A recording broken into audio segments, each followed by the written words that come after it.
what I wanted to ask you is what's been the hardest part of this business so far? Because we've talked a lot about the highlights. We've talked about some losing money and some issues, but for you, what's the hardest aspect of this business? So this is going to seem kind of weird, I guess, maybe the answer. One hard part about this business is that the emotional success and the financial success are so far spread apart.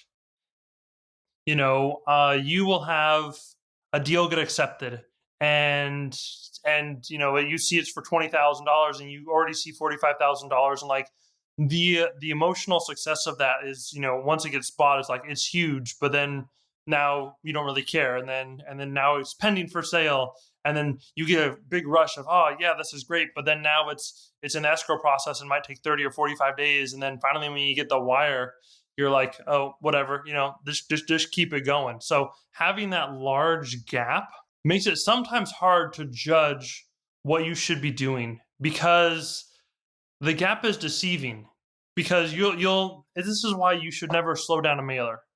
You should never, in general, unless you're doing it for particular reasons, like I do, and I don't have mail hit in December for my own reasons.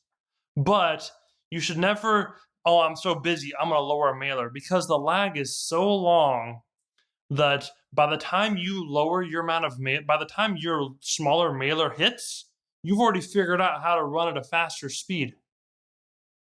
You've already figured out how to operate at 5,000 letters. Then now you're at 2,000. Now you're doing this stupid yo-yo game to where now you're pushing up even higher, and then you're going to get freaked out and then drop back down. It's because the gaps are so long. You could have a property up, like what I say, from a contract to me making money is at the closest, typically 4 months.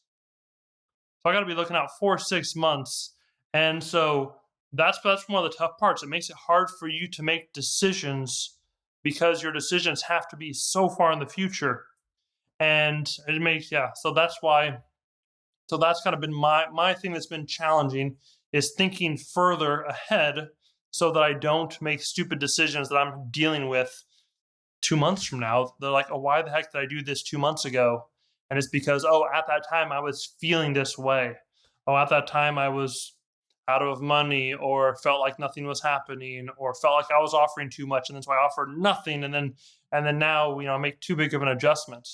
Just like with me buying this property that could be a huge loser for me potentially, I need to make probably a 5% course correction.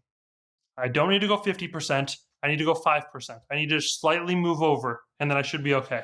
Yeah, it's kind of like steering a cruise ship, or like starting a locomotive, or something like that. It's like it doesn't take these massive changes. You just have to slowly, incrementally, and you don't just like hit the brakes and stop things. It's like just keep it going, keep it going. You're not going to see the changes immediately. It's going to happen long term. So makes a ton of sense, man.